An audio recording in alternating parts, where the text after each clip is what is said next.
রাজকীয় জিন্দেগি ছেড়ে সিরা কাপড় পরে এক কাপড়ে মুসআব বিন উমাইর মক্কা থেকে মদিনার দিকে যাত্রা শুরু করলেন। এক কাপড়ে,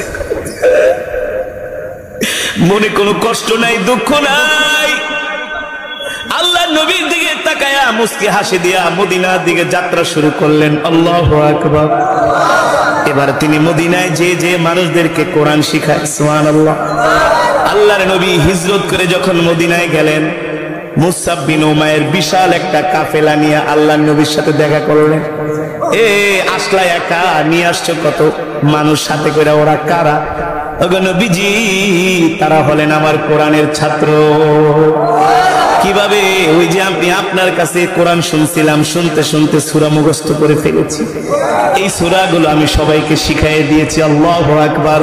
আল্লাহ নবী ডাক দিয়ে বলে, সাহাবীরে, শিলা মূর্তি পুজো, সেখান থেকে আল্লাহ রাব্বুল আলামিন তোমাকে কোরআনের শিক্ষক বানায় দিছি।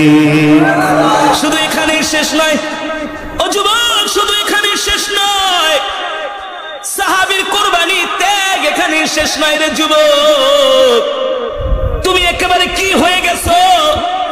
রাসূলের সাহাবীর কথা এখন বলবো, যার নাম হলো মুসআব বিন উমাইর। নাম কি? দেখতে একেবারে চেহারার ভিতরে আভিজাত্যের ছাপ, চেহারা পোশাকের মধ্যে আভিজাত্যের ছাপ। চেহারা দেখলেই বোঝা যায় অনেক বড় উঁচু বংশের, শিক্ষা যোগ্যতায় কোনো দিক দিয়া কম না। এই মুসআব বিন উমাইরের বাড়িতে আবু জেহেল গেছি, যা বলে, মুসআব শোনো, তুমি আমাদের যুবকদের মধ্যে অন্যতম, তোমার শিক্ষা দীক্ষা, তোমার নেতৃত্ব আমাদেরকে মুগ্ধ করে। শোনো মুসআব, তুমি কবি স্বভাবের মানুষ, চিন্তাশীল মানুষ, তোমার কাছে আমরা একটা প্রস্তাব নিয়ে আসছি। মুসআব বিন উমাইর প্রশ্ন করে, আবু জেহেল, কি প্রস্তাব? আমরা তোমাকে যুবকদের আইডল মনে করি, আমরা তোমাকে মক্কার যুবকদের আইডল, তুমি যুবকদের নেতা, তোমাকে নিয়ে আমরা গর্ব করি, অহংকার করি, তুমি ভবিষ্যতে অনেক বড় হবে, তোমাকে আমাদের মক্কার যুবকরা মানে, ভালোবাসে, তুমি যেই দিকে যাও যুবকরা সেই দিকেই যায়। মুসআব বিন উমাইর বলে, আবু জেহেল, কি বলবেন বলেন আসল কথাটা। আবু জেহেল বলে, শোনো ভাতিজা মুসআব বিন উমাইর, আমরা তোমাকে নিয়ে বড় চিন্তায় আছি, টেনশনে আছি, পেরেশানিতে আছি। কি দরদ খায়া যায় আবু জেহেল।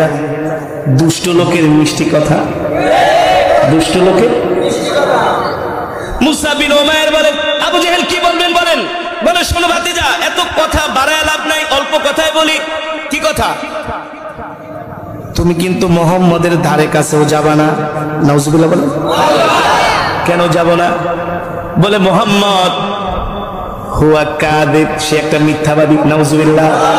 হুয়া মুহাম্মদ শায়ের, সে হলো কবি, বানায় বানায় কবিতা বলে আর কোরআন বইলা চালায় দেয়। বলে নাউজুবিল্লাহ।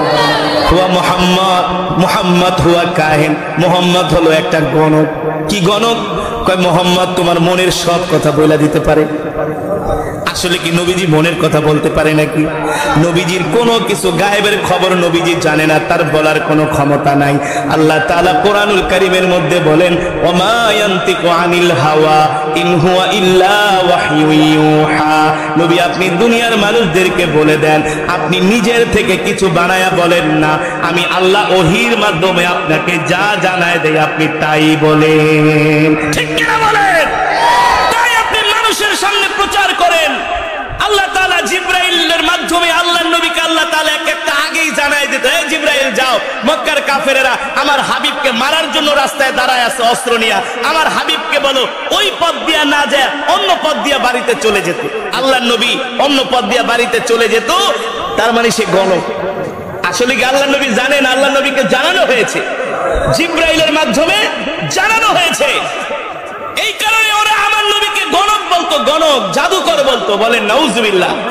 আমার নবীর কথার প্রভাবে মানুষ আকর্ষিত হতো, মক্কার যুবকরা নবীর জন্য পাগল হয়ে যেত। ঠিক কিনা বলেন? আবু জেহেল বলে, মুসআব শোনো, তুমি মুহাম্মাদের ধারে কাছেও যাবে না। মুহাম্মাদের কাছে গেলে তোমাকে জাদু করে ফেলবে, মুহাম্মাদের কবিতা শুনলে তুমি পাগল হয়ে যাবা। মুহাম্মদ হলো একটা মিথ্যাবাদী, বলেন নাউজুবিল্লাহ। মুসআব বিন উমাইরকে শাসায় কাছে আবু জেহেল চলে গেছে। মুসআব বিন উমাইর ছিলেন যুবক মানুষ, শিক্ষিত মানুষ, সুশিক্ষিত মানুষ, ভদ্র যুবক। মনে মনে চিন্তা করে আবু জেহেল আমাকে মুহাম্মাদের বিরুদ্ধে এক গাদা মিথ্যা কথা বললো নাকি, এটা তো আমাকে যাচাই করার দরকার, কারণ শিক্ষিত মানুষ তো, ঠিক কিনা বলে। মুসআব বিন উমাইর ঘরে শুয়ে শুয়ে চিন্তা করে আসলে যে লোকটার বিরুদ্ধে এত কিছু প্রোপাগান্ডা মিথ্যা ছড়ালো নাকি সত্য, এটা তো আমাকে জাস্টিফাই করা দরকার। আবু জেহেলের কথা শুনে আমাকে ঘরে বসে থাকলে হবে না। আল্লাহর নবী সাহাবীদেরকে জাবালে আবু কুবাইসের কাছে বসে সাহাবীদেরকে কোরআনের দর্শ দিতেন, কোরআনের বয়ান করতেন, কোরআনের তেলাওয়াত করতেন। আল্লাহর নবীর সামনে সাহাবীরা শুনতেন। মুসআব বিন উমাইর বলে আমি একদিন সন্ধ্যার সময় ঘর থেকে বের হলাম আল্লাহর নবীর জবানে কোরআন শোনার জন্য। জোরে বলেন সুবহানাল্লাহ। মুসআব বিন উমাইর বলে আমি একদিন আল্লাহর পয়গম্বরের মজমায় গেলাম কোরআন শোনার জন্য।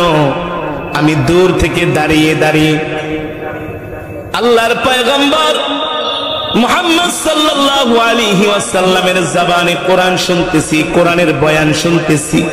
যত শুনি ততই আমি মুগ্ধ হই, যতই শুনি ততই আমি ইসলামের প্রতি আমার দরদ বেড়ে যায়। আল্লাহু আকবার। মুসআব বিন উমাইর একদিন না, দুই দিন না, 3 দিন আল্লাহর নবীর কোরআন শুনতে গেলেন। সুবহানাল্লাহ।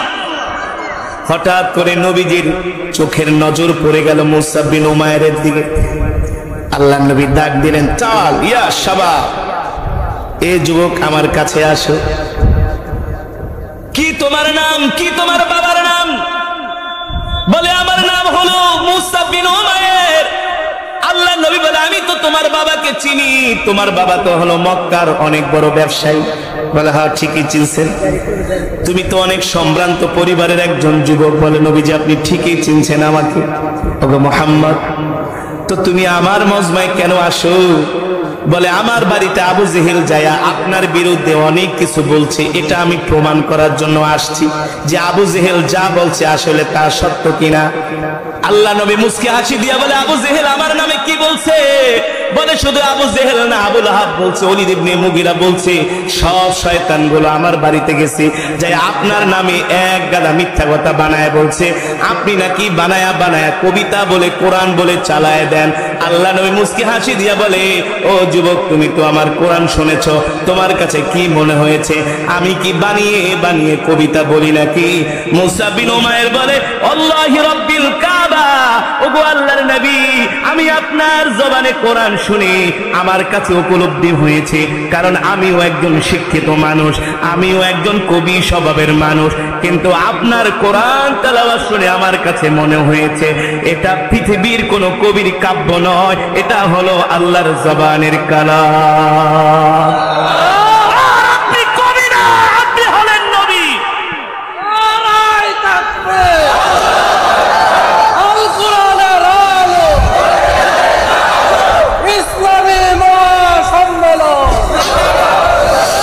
আল্লাহর নবী ডাক দিয়া বলে যুবক, তাহলে আমাকে তোমার কি মনে হয়? মুসআব বিন উমাইর বলে গো আল্লাহর নবী, আপনি কবি না, আপনি কবি না, আপনি নবী, আপনি নবী, কোনো সন্দেহ নাই। আমি একদিন না, 2 দিন না, আমি 3 দিন আসছি আপনার মজমায়। কয়দিন? জোরে বলেন কয়দিন? আমিও কবি, আমার দাদাও কবি, আমার 14 গোষ্ঠীও কবি, কিন্তু আপনার কোরআনের সাথে কবিতার কোনো মিল নাই। সুবহানাল্লাহ। আল্লাহ নবী ডাক দিয়া বলে যুবক রে, তাহলে কোরআন কি তোমার কাছে ভালো লেগেছে? বলে শুধু ভালো লাগে নাই, আমার হৃদয়ে ছুঁয়ে গিয়েছে। রাহমাতুল লিল আলামিন ডাক দিয়া বলে যুবক, যদি কোরআন তোমার কাছে ভালো লাগে তাহলে দূরে থাকবা কেন? কোরআনের ছায়াতলে চলে আসো। এ যুবক বন্ধু, কথাগুলা যত সহজে বলছি আসলে বিষয়টা তত সহজ না। তুমি আমি ঠিক মতো নামাজ পড়তে পারি না, আল্লাহর নবীর সুন্নত মানি না, দ্বীন মানি না, অথচ তুমি আমি মুসলমানের সন্তান, ঠিক কিনা বলেন? সে হলো একজন একজন মূর্তি পূজকের ঘরে তার জন্ম, তার বাবা করে মূর্তি পূজা, তার মা তার দাদা সে নিজেও মূর্তি পূজক। এমন একজন কাফের মূর্তি পূজক আল্লাহর নবীর সামনে যুবক দাঁড়ানো। নবীজি বলে, যুবক রে, যদি তুমি কোরআনকে ভালোবাসো দূরে থাকবা কে? আসো আসো কোরআনের ছায়া তলে আসো। আল্লাহর নবী বলে, যুবক আমি তোমাকে এখন একটা প্রস্তাব দিব, তুমি কি আমার প্রস্তাব মেনে নিবা কিনা? মুসআব বিন উমাইর বলে, গো আল্লাহর নবী, আপনি সত্য নবী, কোনো সন্দেহ নাই, আপনি আমাকে প্রস্তাব দেন। আপনার প্রস্তাব মানার জন্য আমি সাহসী যুবকের কাতারে শামিল হব। সাহসী যুবকের কাতারে আমি অবতীর্ণ হব। আপনি আমাকে প্রস্তাব দেন, কি প্রস্তাব দিবেন? আল্লাহর নবী বলে, আমি চাই তুমি এখনই আমার হাতে হাত রেখে কালেমা পড়ে মুসলমান হয়ে যাবে। জোরে বলেন সুবহানাল্লাহ। আল্লাহর নবীর হাতে যত সাহাবীরা কালেমা পড়ে মুসলমান হয়েছে সবাই ইনস্ট্যান্ট, কেউ চিন্তা করে নাই, সামনেও তাকায় নাই, বামেও তাকায় নাই, ঠিক না? আর আমরা যদি এখন মুসলমানদেরকে বলি, ভাই চলেন 3 দিনের লেগে একটু তাবলিগ জামাতে যাই, কয় আমার সময় নাই, আমার ব্যবসা, আমার বউ, আমার স্ত্রী, আমার বউরে কে দেখবো, আমার সংসার কে চালাইবে, কত বাহানা, কত বাহানা। নামাজ পড়তে ডাক দিলে কে আমার প্যান নষ্ট, কথা বলে না কেন? দিনের কাজে ডাক দিয়ে বলে আমার সময় নাই। আবার ওয়াজ মাহফিল করতে গেলে অনেকে বিরক্ত। সাবধান, এই জমিন তোর বাপের না, তোর দাদারও না, এই জমিন হলো আমার আল্লাহর জমিন। আমার আল্লাহর জমিনে যে কোরআনের কথা বলতে নিষেধ করবে, বিরক্ত হবে, ওর উপর গজব আসবে, গজব গজব, ঠিক কিনা বলে? ঠিক কিনা বলে? ও যুবক মুসলমান, মুসলিম যুবক হয়ে কোরআন পড়ো না, নামাজি আসো না, দিন মানো না, অথচ মুসআব বিন উমাইর হলো একজন মূর্তি পূজক, ঠিক কিনা বলেন? আল্লাহ নবী ডাক দিয়া বলে, মুসআব আমি চাই তুমি আমার হাতে এখনই কালেমা পড়ে মুসলমান হয়ে যাও। আরো আসতে বলুন সুবহানাল্লাহ। সাহাবী মুসআব বিন উমাইর ডানেও তাকায় নাই, বামেও তাকায় নাই, সামনেও তাকায় নাই, পিছনেও তাকায় নাই। আল্লাহর নবীর হাতে হাত দিয়া বলে, গো আল্লাহর নবী, আপনি আমাকে প্রস্তাব দিয়েছেন, আমি আপনার প্রস্তাব ফিরানোর মতো সাহস আমার নাই। আমি চাই আপনি এখনই আমাকে কালেমা পড়ায় মুসলমান বানিয়ে দেন, আমাকে এখনই মুসলমান বানিয়ে দেন। আল্লাহর নবী বললেন, এ সাহাবী, তুমি যদি এখন কালেমা পড়ে মুসলমান হও, বাড়িতে গেলে তো তোমাকে ঘর থেকে বের করে দিবে, তোমাকে ত্যায্য পুত্র করবে, তোমাকে সম্পদ থেকে বঞ্চিত করবে, ঠিক কিনা বলেন? মুসআব বিন উমাইর বলে, আল্লাহি রাব্বিল কাবা, রবের কাবার কসম খেয়ে বলি, আমি দুনিয়ার সম্পত্তির পরোয়া করি না, মা বাবার পরোয়া করি না, আমি আমার আসল ঠিকানা পেয়ে গিয়েছি, ঠিক কিনা বলেন? আপনি আমাকে এখনই কালেমা পড়িয়ে মুসলমান বানিয়ে দেন। আল্লাহর নবী মুসআব বিন উমাইরকে কালেমা পড়িয়ে মুসলমান বানায় দিলেন। সুবহানাল্লাহ। সাহাবীরা সাহাবীকে মুসআব বিন উমাইরকে বুকে জড়ায় নিলেন। এবার মুসআব বিন উমাইর বলল, গো আল্লাহর নবী, আপনি আমাকে দোয়া করে দেন, আমি বাড়িতে যাব, আমি আমার এই ইসলাম ধর্ম গ্রহণের কথা গোপন রাখবো না, আমি প্রকাশ করে দেব, ঠিক কিনা বলেন? এ গরু খাওয়া মুসলমান, একটু দাড়ি রাখলে কিছু মানুষ খোঁচা দেয়, মিয়া দাড়ি রাখছো, এই বয়সে তোমার যদি চাচার মতন দেখা যায়, নানার মতো দেখা যায়, সেলুনে যায় খুরদা ল, দাড়িটা ছোট ঘর, মাঝে মাঝে দেখি বড়, আবার দেখি উদাও। ভাই হুজুর দাড়িটা রাখছিলাম খুব শখ করে, ঘরে গেলে বউ কয় তোমার কোনো হানি যেতে পারি না, না যেতে পারি গায়ে হলুদে, না যেতে পারি কোনো ড্যান্স ক্লাবে, না যেতে পারি কোনো নাচ গানে, সবাই তোমার চাচা চাচা কয়। একটু খোঁচা মারছে, দাড়ি শেষ, একটু নামাজ পড়লে কয় মিয়া তুমি তো পুরো পাক্কা মোল্লা হয়ে গেছো। এক যুবক, মুসলমান যুবক, এই কথাগুলো দুঃখ নিয়ে বলছি। আল্লাহ রাসূলের সাহাবী মুসআব বিন উমাইর বলে, গো আল্লাহর নবী, আমাকে দোয়া করে দেন, আমি আমার মায়ের কাছে, বাবার কাছে, পরিবারের কাছে আমি আমার ইসলাম ধর্মের কথা ইসলাম ধর্ম গ্রহণের কথা আমি তাদেরকে যে বলে দিব। আমি আমার পরিবারকেও ইসলামের দিকে, দ্বীনের দিকে দাওয়াত দিব। আল্লাহ নবী দোয়া করে দিলেন। নবীজি ডাক দিয়ে বলেন, মুসাব শোনো, তুমি নিজেকে তৈয়ার রাখো, প্রস্তুত রাখো। তুমি যে এক আল্লাহর প্রতি ঈমান এনেছো, এখন তোমার উপর কিন্তু অত্যাচার হবে, নির্যাতন হবে, জুলুম হবে, ঠিক কিনা বলেন? তোমার উপরে অত্যাচারের স্টিমরোলার চালানো হবে। মুসা বিন উমাইর বলে, গো আল্লাহর নবী, যতই অত্যাচার, নির্যাতন, জুলুম আমার উপর করা হোক না কেন, ইসলাম থেকে এক চুল পরিমাণ দূরে সরে যাব না। বাড়িতে গেছে, যে ডাক দেয়, আবি উম্মি জাদ্দি আখি উখতি তাআলাও, সব আসো, তোমার সাথে আমার কথা আছে। মা ডাক দিয়া, বাবা ডাক দিয়া বলে, কি এভাবে ডাকছো, কারণ কি? বলে, শোনো মা, আজ থেকে আমাকে আর মূর্তি পূজার জন্য ডাকবা না। আল্লাহু আকবার। বাবা, আমাকে আর কখনো মূর্তি পূজার জন্য ডাকবা না। মা কান্না করে দিছে, বাবা কান্না করে, বলো কি হয়েছে তোমার?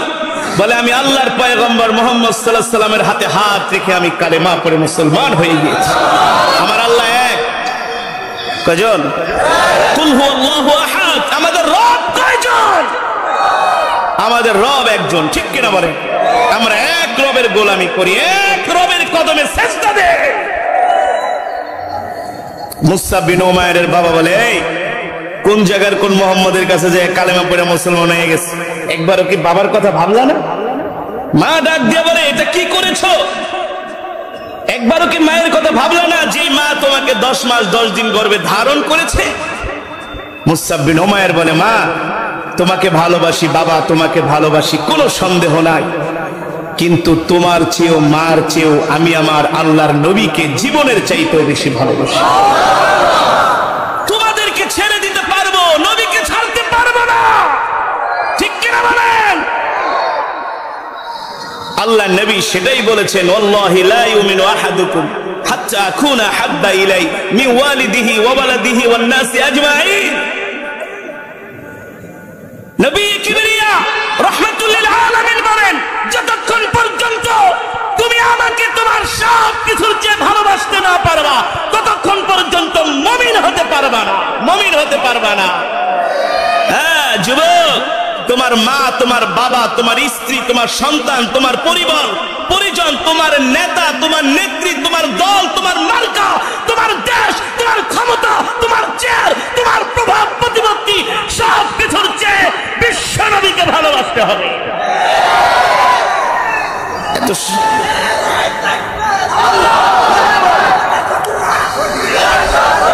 এত সোজা না, জান্নাত পাওয়া এত সোজা না, মুমিন হওয়া এত সোজা না, ঠিক কিনা বলেন? ইসলামের উপর অটল অবিচল থাকা এত সোজা না। আল্লাহ রাসূলের সাহাবীরা দ্বীনের জন্য কত কষ্ট করেছে। এক যুদ্ধ থেকে আরেক যুদ্ধে যাবে, এখনো ঘা শুকায় নাই, ঘা সেই কাঁচা ঘা নিয়ে আবার যুদ্ধের ময়দানে চলে গেছে। আমার নবী 63 বছর জিন্দেগিতে 27 বার, কয়বার? 27 বার সশরীরে যুদ্ধের ময়দানে কমান্ডিং এর দায়িত্ব পালন করেছেন। 27টা যুদ্ধে আল্লাহর নবী নিজে সরাসরি নেতৃত্ব দিয়েছেন, সরাসরি। সাহাবীরা এক যুদ্ধ থেকে আরেক যুদ্ধ থেকে আইসা ক্লান্ত পরিশ্রান্ত, একটু বিশ্রাম নিবে সেই সময়ও নাই, আবার আরেক যুদ্ধের জন্য অস্ত্র নিয়ে দৌড়। আর আমাদেরকে একটু দিনের কাজে ডাকলে দূর, আর কত করুম, আর পারি। আল্লাহর নবী সাহাবীকে জড়িয়ে ধরলেন, আদর করলেন, সাহাবীর জন্য দোয়া করলেন, আর বললেন, এ সাহাবীরা তাকায় দেখো, আমার মুসাব ইসলামের জন্য, দ্বীনের জন্য কত ত্যাগ স্বীকার করেছে, কত নির্যাতন জুলুম সহ্য করেছে, ইসলাম ছেড়ে দেয় নাই, দ্বীন ছেড়ে দেয় নাই। আল্লাহর নবী সাহাবীদেরকে নির্দেশ দিলেন, তাকে গোসল করাও, খাওয়াও, ভালো জামা পরিধান করিয়ে দাও। রাহমাতুল লিল আলামিন ডাক দিয়া বলে, এ মুসা বিন উমাইর শোনো, মক্কা তোমার জন্য এখন নিরাপদ না, তুমি মক্কা থেকে, আল্লাহর নবী যখন মক্কা থেকে হিজরত করে মদিনায় আসলেন, মক্কার কাফেররা তারা মদিনায় হামলা করার চক্রান্ত করলো। ১৫০০ কাফের নিয়ে মক্কার কাফেররা তারা মদিনায় হামলা করবে। এইখানেও যুবক, দেখো আল্লাহর নবী যুবকদেরকে কত ভালোবাসে। যখন মক্কার কাফেরেরা মদিনায় হামলা করবে, আল্লাহর নবী সর্বপ্রথম যুবকদেরকে জিজ্ঞেস করলেন, ও যুবকরা শোনো, মক্কার কাফেরেরা তারা মদিনায় হামলা করবে, আমরা কিভাবে যুদ্ধটা করতে পারি? যুবকদের হলো রক্ত গরম আগে থেকে। যুবকরা বলতেছে, নবীজি যদি মক্কার কাফেরেরা মদিনায় হামলা করে, আমরা ওদের সাথে যায়া ময়দানে সরাসরি খেলবো। খোলা মাঠে। কোন জায়গায়? খোলা মাঠে।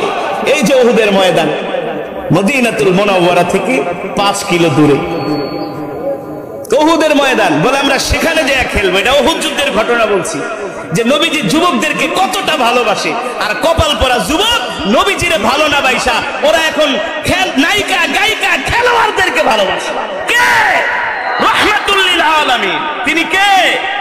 কলিজার টুকরা বিশ্ব নবী, যার জন্য পাগল হয়ে সাহাবী ঘর বাড়ি পরিবার ছাইরা কালেমা পড়ে মুসলমান হয়ে গেছে। ঠিক না? নবীজি সাহাবীদেরকে বলেন, এই কিভাবে যুদ্ধ করা যায়?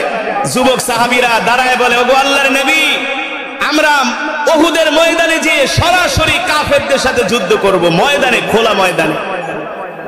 এবার আল্লাহর নবী প্রবীণ মুরব্বী সাহাবীদেরকে ডাক দিলেন, আপনারা বলেন কিভাবে যুদ্ধ করব? বলেন, নবীজি আমাদের পরামর্শ হলো আমরা মদিনার শহরের মধ্যে থেকে যুদ্ধ করব, আমরা শহরের বাইরে যাব না। মক্কার কাফেররা যদি আমাদের উপরে হামলা করে, আমরা মদিনার উঁচু উঁচু দালান থেকে, ঘর থেকে, বিল্ডিং থেকে উঁচু উঁচু টিলা বানায়া সেখান থেকে আমরা ওদের উপর তীর নিক্ষেপ করব। আবার যুদ্ধ করার জন্য রসদপত্র দরকার, আমাদের মা বোনরা আমাদেরকে খাবার দাবার দিয়ে সহযোগিতা করবে। এটা ছিল প্রবীণ মুরব্বী সাহাবীদের মতামত। তো আল্লাহর নবীর কাছে মুরব্বী সাহাবীদের মতামতই আল্লাহর নবীর কাছে ভালো লেগেছে। কিন্তু যুবকরা যে পাগল, তারা যায় যুদ্ধ করবে খোলা ময়দানে। তো যুবকদের কথা রক্ষা করতে যায় আল্লাহর নবী যুবকদের কথাই রাখছে, যে ঠিক আছে চলো আমরা খোলা ময়দানে যুদ্ধ করব। নবীজি ঘরে যে তিনি যুদ্ধের পোশাক পরে রণসাজে সজ্জিত হয়ে বের হয়েছে। এই কোন নবীর উম্মত আমরা? সুবহানাল্লাহ। আল্লাহর নবী আল্লাহ ছাড়া কারো সামনে মাথা নত করে না। যুদ্ধের পোশাক পরে বীর বিক্রম আমার নবী বের হয়েছে, চলো। এখন যুবক সাহাবীরা বুঝতে পারলো যে এই আল্লাহর নবী কিন্তু আমাদের পিড়াপিড়িতেই খোলা ময়দানে যুদ্ধ করতে যাইতেছে। কিন্তু মুরব্বী সাহাবীদের পরামর্শটাই নবীজির কাছে ভালো লাগছে বেশি, আমরা বুঝতে পারতেছি। চলো এখন যে নবীজিকে আমরা অনুরোধ করে, যে নবীজি, আল্লাহর নবী মুরব্বী প্রবীণ সাহাবীরা যেই মতামত দিয়েছে আমরা সেটা এখন মেনে নিচ্ছি। আল্লাহর নবী বলে, না, পয়গম্বর যখন যুদ্ধের সাজে সজ্জিত হয়, এই যুদ্ধের পোশাক খোলা যায় না।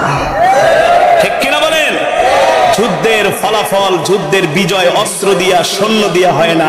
যুদ্ধের বিজয়ের ফয়সালা হয় আসমান থেকে। কোথা থেকে? আসমান থেকে।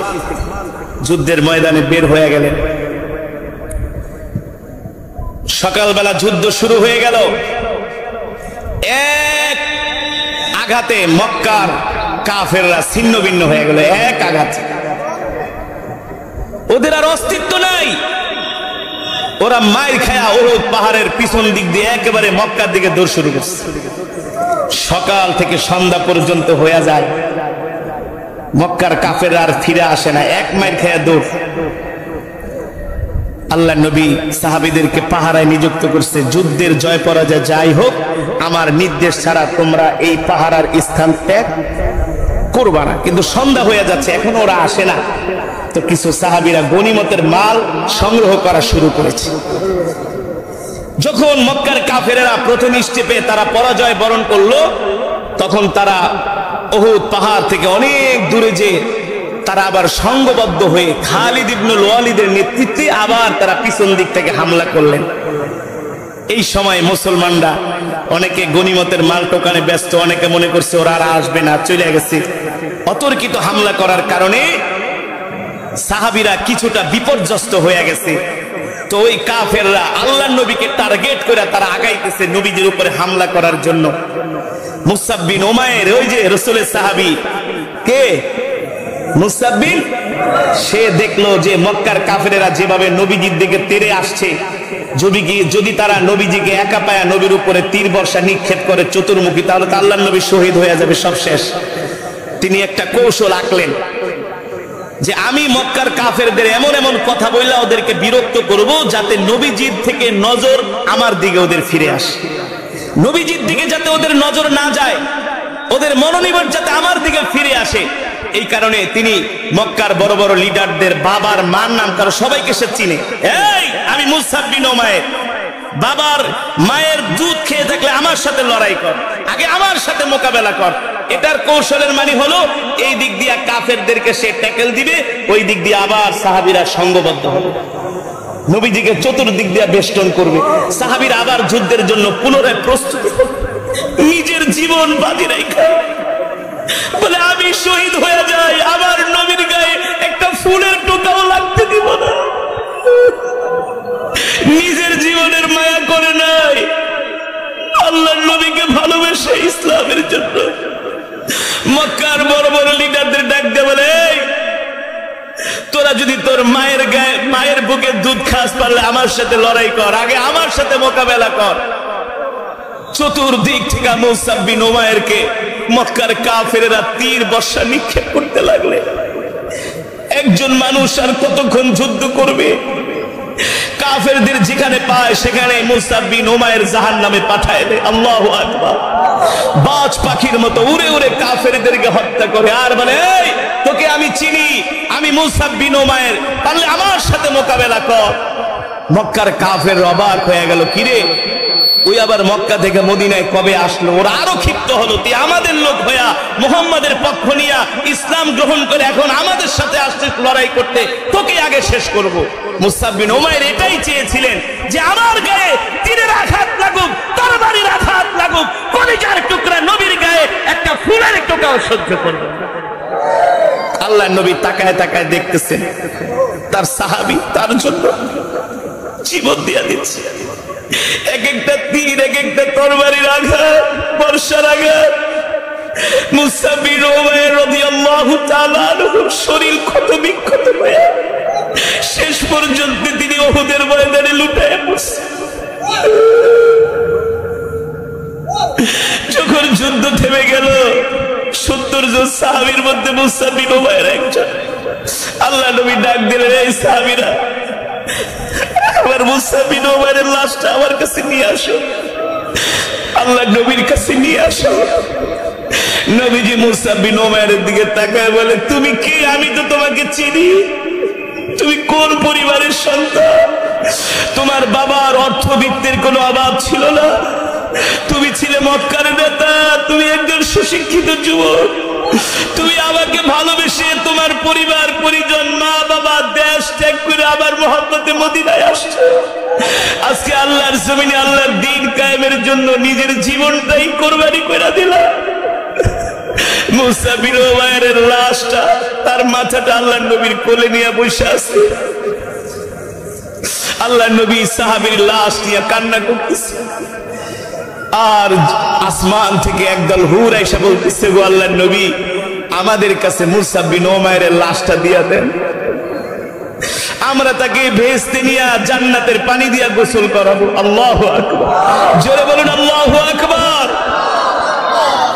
মুসআব বিন উমাইর রাদিয়াল্লাহু তাআলা আনহুকে আল্লাহর নবী নিজের হাতে সেই উহুদের ময়দানে তাকে দাফন করেছে। যুবক, রাসূলের সাহাবীরা আল্লাহর দ্বীনের জন্য নবীজির মহব্বতে, কোরআনের মহব্বতে তারা তাদের জান মাল সব কিছু তারা কোরবানি করেছে, ঠিক কিনা বলে? ঠিক হাসরের ময়দানে আল্লাহর নবী যখন ডাক দিবে, উম্মত আসো আমি তোমাদের জন্য সুপারিশ করব, জিবরাইল এসে বলবে ইয়া মুহাম্মদ ইরফা রাসাক ইশফা তুশাফা, বুখারীর হাদিস। আপনি আপনার মাথা উঠান, আপনি আপনার সিজদা উঠান, আপনার উম্মতের জন্য সুপারিশ করেন, একমাত্র আপনার সুপারিশ আল্লাহ তাআলা আজকে গ্রহণ করুন। সুবহানাল্লাহ।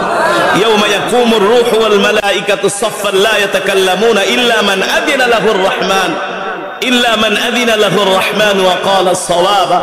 আল্লাহ তাআলা বলে হাবিব, হাসরের ময়দানে সব মানুষগুলো দাঁড়ায় থাকবে। আল্লাহ রাব্বুল আলামিন কোরআনুল কারীমের মধ্যে বলছেন ওয়া নুনাজ্জিলু মিনাল কুরআনি মা হুয়া শিফাa'un ওয়া রাহমাতুল লিল মুমিনিন ওয়া লা ইয়াজিদুল যালিমিনা ইল্লা খাসারা। আল্লাহ রাব্বুল আলামিন বলেন নবী, আমি আল্লাহ আপনার উপর যে কোরআন নাজিল করেছি, এই কোরআন আমি মুমিনের শিফার জন্য, মুক্তির জন্য নাজিল করেছি। আল্লাহু আকবার। আল্লাহ তাআলা এই কোরআন আমার নবীর উপরে নাজিল করেছেন আমাদের মুক্তির জন্য, আমাদের শিফার জন্য, আমাদের হেদায়েতের জন্য। ঠিক কিনা বলেন? এই কোরআন আল্লাহর এমন এক জবানের কালাম, কিতাব। কেউ যদি আল্লাহ তাআলার এই কোরআনকে ভালোবাসে, আল্লাহর কোরআন বলে তুমি যদি আমাকে দুনিয়াতে ভালোবাসো, তোমার জন্য সুসংবাদ হলো আমি কোরআন তোমাকে পাহারা দিয়ে দিয়ে জান্নাত পর্যন্ত পৌঁছে দিব। এই কোরআন আল্লাহর এমন এক জবানের কালাম। এই কোরআনের মধ্যে 29 পারায় এমন একটা সূরা আছে যে সূরার নাম হলো সূরাতুল মুলক। নাম কি? জোরে বলেন। সূরাতুল মুলক। আল্লাহু আকবার। হাদিস শরীফের মধ্যে এসেছে আল্লাহর নবী বলেন, কেউ যদি প্রতিদিন ইশারের নামাজের পরে সূরাতুল মুলক তেলাওয়াত করে, কেউ যদি ইশারের সালাত জামাতের সাথে আদায় করে, ঘুমানোর পূর্বে যদি সূরাতুল মুলক প্রতিদিন আমল করে, তেলাওয়াত করে, সূরাতুল মুলক বলি আমি তোমার জান্নাতে যাওয়ার গ্যারান্টি হয়ে যাব। শুধু এখানেই শেষ না, এই কোরআন আল্লাহর জবানের কালাম সূরাতুল মুলক বলি তুমি যদি আমাকে প্রতিদিন ইশারের নামাজের পরে তেলাওয়াত করো, আমি তোমার কবরের প্রশ্নের উত্তরগুলো দিয়ে দিব। কবরের মধ্যে 3টা প্রশ্ন করা হবে। ঠিক কিনা বলেন? যারা প্রতিদিন সূরাতুল মুলক পড়ে ঘুমাবে, তাদেরকে কবরে রাখার সাথে সাথে তাদের কবরের মধ্যে জান্নাতের খুশবুর ঘেরান নাকের মধ্যে আসা শুরু করে দিবে। দেখবে কবরে কেউ নাই, তার কবরের মধ্যে জান্নাত থেকে ঘেরান আসতেছে, জান্নাতি খুশবুর ঘেরান। সুবহানাল্লাহ। সে 2 জন ফেরেশতার জন্য অপেক্ষা করবে, যে 2 জন ফেরেশতা 3টা প্রশ্ন করবে। ঠিক কিনা বলেন? এই 3টা প্রশ্নের জবাব না দিয়া কেউ জান্নাতে যেতে পারবে না। এই 3টা প্রশ্নের জবাব না দিয়া কেউ কবরে শান্তিতে ঘুমাতে পারবে না। ঠিক কিনা বলেন? যে ব্যক্তি সূরাতুল মুলক তেলাওয়াত করবে, জান্নাতটা আলোকিত হয়ে যাবে, জান্নাতের মধ্যে খুশবুর ঘেরান আসবে, আর সে অপেক্ষা করবে কখন 2 জন ফেরেশতা আসবে। আল্লাহু আকবার। আল্লাহ তাআলা তার ফেরেশতাদেরকে ডাক দিয়া বলবে, ফেরেশতারা আমার বান্দার কবরের সাথে জান্নাতের সাথে একটা দরজা করে দাও। বান্দা কবরে শুয়ে শুয়ে জান্নাতের সেই নয়নাভিরাম দৃশ্য দেখবে। আল্লাহু আকবার। আর তিনি এতটা পুলকিত হবে, আনন্দিত হবে, এতটা শান্তিতে কবরে থাকবে। জান্নাতের নাজ নিয়ামত। একুরিয়ামের মধ্যে আমরা অনেক দামি দামি মাছ রাখি, ঠিক না? দেখতে ভালো লাগে, কত না ভালো লাগে। কত সুন্দর পাহাড় থাকে, নদী থাকে, কত সুন্দর ঘাস থাকে, ঝর্ণা থাকে, এত সুন্দর নয়নাভিরাম দৃশ্য। সেও কবরের মধ্যে শুয়ে শুয়ে জান্নাতের এই দৃশ্যগুলো দেখতে থাকবে, আর ফেরেশতাদের জন্য অপেক্ষা করবে কখন তাকে প্রশ্ন করার জন্য ফেরেশতারা আসবে। একটু পরে সূরাতুল মুলক তার কবরের মধ্যে এসে বলবে, বন্ধু আমি দুনিয়াতে তোমার সাথে ওয়াদা করেছিলাম, তুমি যদি প্রতিদিন আমাকে তেলাওয়াত করো, ঘুমানোর পূর্বে এশারের সালাত আদায় করার পরে আমি জান্নাতে যাওয়ার তোমার জন্য গ্যারান্টি হয়ে যাব। আল্লাহু আকবার। আজকে কবরে তোমার কোনো প্রশ্নের উত্তর দিতে হবে না, আমি নিজেই তোমার প্রশ্নের উত্তরগুলো দিয়ে দিয়েছি।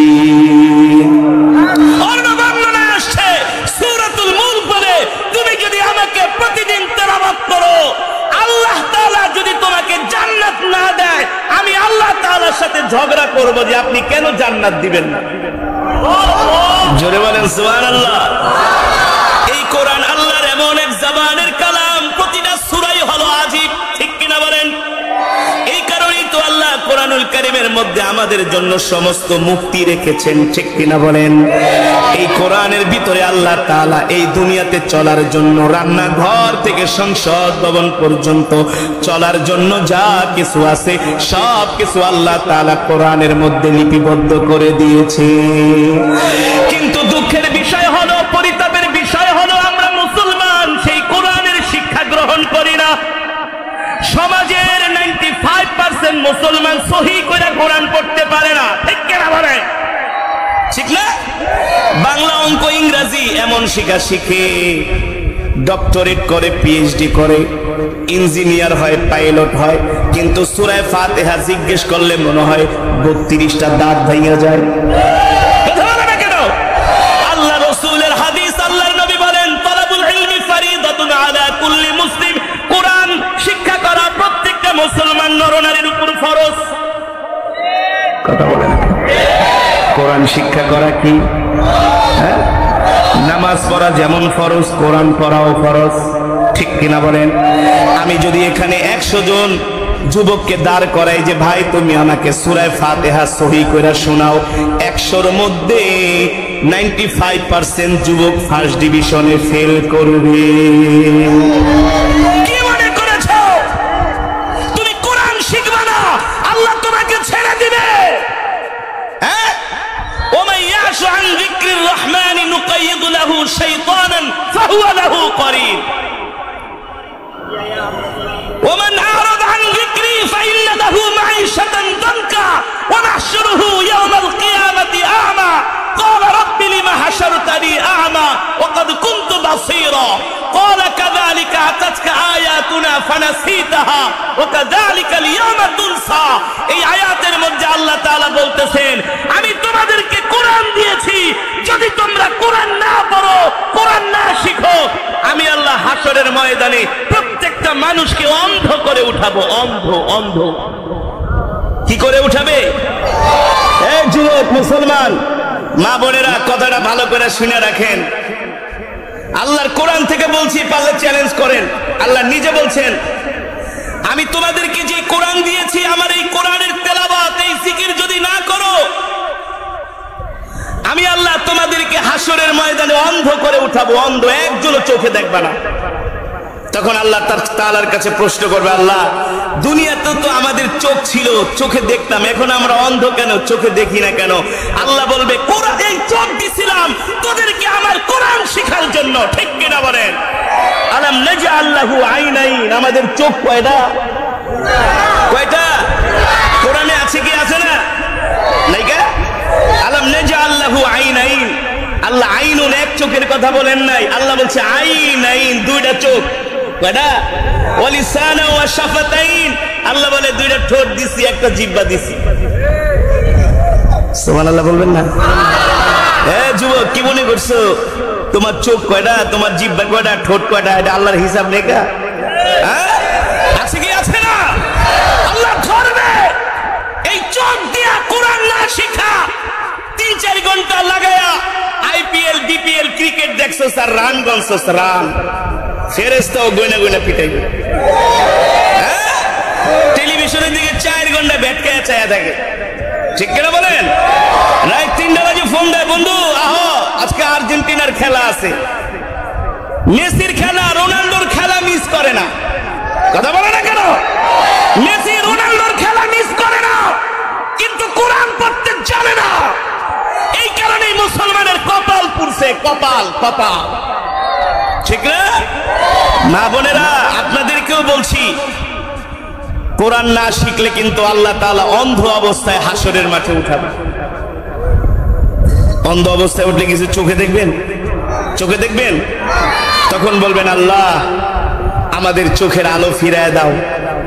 আল্লাহ বলবে দুনিয়াতে চোখ দিছিলাম, এই চোখ দিয়া সারা রাত বসা বসা হিন্দি নায়িকা কো ড্যান্স দেখছিস, ঠিক না? সারা রাত বাংলা সিনেমা দেখছস, নাটক দেখছস, আমার কোরআন পড়স নাই, তোরা দুনিয়াতে আমাকে ভুলে গেছস, আমি আল্লাহ আজকে তোদেরকে ভুলে গেলাম। ঠিক কিনা বলেন? ফেরেশতারা পিটাইতে পিটাইতে জাহান্নামের দিকে নিয়ে যাবে।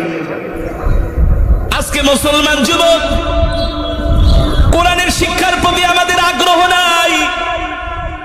আমরা আমাদের সন্তানদেরকে ইংরেজি শিখাই, সমাজ বিজ্ঞান শিখাই, ম্যাথমেটিক্স শিখাই, গণিতের জন্য এক একটা টিচার রাখি, ছেলে সন্তানদেরকে পড়ানোর জন্য এক একটা ইংলিশ টিচার আর গণিত টিচারের বেতন হলো 10 থেকে 15-20 হাজার। কথা বলেন? একটা ইংলিশ টিচারের বেতন হলো 15-20 হাজার, মিনিমাম 10 হাজার। কথা বলে? অঙ্ক টিচারের আরো দাম। আর কোরআন শিখানোর জন্য মসজিদের মুয়াজ্জিনের কাছে যায়, চেকে হুজুর হুজুর আসসালামু আলাইকুম, আমার 2টা ছেলে মেয়েকে পড়াবেন? বলে পড়াবো। হুজুর কত বেতন দিতে হবে? 2 ছেলে মেয়ের লেগা 5000 টাকা দিয়ে। না হুজুর 500 1000। ঠেলতে ঠেলতে 2000, তাও 6 মাস বাকি। তাও কি আর ইংরেজি টিচার আইলে মাস শেষ হওয়ার আগে টাকাটা পকেটে ঢুকায় দেয় আর 4-5 পদের নাস্তা দেয়, আর হুজুরের একটা ওই এলাচি বিস্কিট দিয়ে বহায় রাখে। এই কারণে তো কপাল পুড়ছে। আপনার নামাজ প্রতিদিন ফেরেশতারা আপনার কপালের উপরে ছুঁড়ে মারতেছে, তোর নামাজ তুই নে। তোর নামাজ আল্লাহর দরবারে কবুল হবে না, কারণ তোর কোরআন তেলাওয়াত সহি নয়, শুদ্ধ নয়। ঠিক কিনা বলেন? বাবারে কথাটা বইলা গেলাম, রাগ করে না, কষ্ট পায়েন না। যার তেলাওয়াত সহি না, যার কোরআন পড়া সহি না, তার নামাজ হবে না। আর যার নামাজ হবে না, তার কোনো ইবাদত আল্লাহর দরবারে কবুল হবে না। ঠিক কিনা বলেন? এই কারণে কোরআন শিখতে হবে না। আজকে আমরা কোরআনের প্রতি এমন অনীহা অবজ্ঞা, শুধু মাদ্রাসার ছাত্ররা ছাড়া কেউ কোরআন শিখতে চায় না। জেনারেল শিক্ষার পিছনে যুগের পর যুগ কাটায় দেয়, আল্লাহর কোরআনের জন্য 2টা বছর সময় দেয় না। অথচ আল্লাহ কোরআনের ভিতরে বলছেন ওয়ালাকাদ ইয়াসসারনাল কুরআন লিযিকরি ফাহাল মিন মুদ্দাকির। আল্লাহ বলে আমি কোরআন তোমাদের জন্য সহজ করেছি। ঠিক কিনা বলেন? এই 30 পারা কোরআন আমি মাত্র 13 মাসে মুখস্থ করেছি। কত মাস? আজকে 25 বছর যাবত খতমে তারাবি পড়াই। ও যুবক, তোমরা ইংলিশ যত কষ্ট করে মুখস্থ করো, অঙ্কগুলো যত কষ্ট করে মনে রাখো, তার 100 ভাগের 1 ভাগ যদি আল্লাহর কোরআনের পিছনে মেহনত করো, কোরআন তোমাদের জন্য সহজ হয়ে যাবে। ঠিক কিনা বলেন? কিন্তু ততটুকু সময় আমরা কোরআনের পিছে দেই না। এই কারণে হাসরের ময়দানে আল্লাহ তাআলার কাছে কড়াই গন্ডায় হিসাব দিতে হবে। এবার আসেন, এই কোরআনের জন্য আমাদের কলিজার টুকরা নবী কত না কষ্ট করেছেন, কাফেরদের মার খেয়েছেন। এই কোরআনের দাওয়াত দেওয়ার কারণে, কোরআনের কথা বলার কারণে, কোরআনের তেলাওয়াত করার কারণে মক্কার কাফেররা আমার নবীকে না কত কষ্ট দিয়েছে। আমার নবী যখন কোরআন পড়তেন, মক্কার বড় বড় নেতা আবু জেহেল, আবু লাহাব, উতবা, শাইবা, ওলীদ ইবনে মুগীরারা মক্কার যুবকদের কাছে যায় বলতো, হে মক্কার যুবকেরা, তোমরা কেউ মুহাম্মাদের কোরআন শুনতে যাবা না। মুহাম্মদ নিজে নিজে কবিতা বানিয়ে বানিয়ে তাই সে কোরআন বলে চালিয়ে দেয়। বলেন নাউজুবিল্লাহ। আর জোরে বলেন নাউজুবিল্লাহ। আল্লাহর নবীর কোরআনের তেলাওয়াত শুনে মক্কার কিছু কিছু যুবক আল্লাহর নবীর জন্য পাগল হয়ে যায়। আল্লাহু আকবার। তারা কালেমা পড়ে মুসলমান হয়ে যায়। মক্কার কাফেরেরা এমন কোন ষড়যন্ত্র নাই, চক্রান্ত নাই, তারা কোরআনের বিরুদ্ধে করে নাই। কিন্তু কোন ষড়যন্ত্র চক্রান্ত করে তারা কোরআনের দাওয়াত বন্ধ করতে পারে না। পেরেছে? যারা বলেন পেরেছে। আল্লাহর নবীকে তারা করেছে, আল্লাহর পয়গম্বরের সাহাবীদের উপরে তারা ওই অত্যাচারের স্টিম রুলার চালিয়েছে, কিন্তু মক্কার কাফিররা কোরআনের দাওয়াত বন্ধ করতে পারে নাই, আবু জেহেলরা কোরআনের দাওয়াত বন্ধ করতে পারে নাই। এর কারণ হলো আল্লাহ তাআলা কোরআনুল কারীমের মধ্যে বলেন, ইন্না নাহনু নাযালনা যিকরা ওয়া ইন্না লাহু লাহাফিজুন।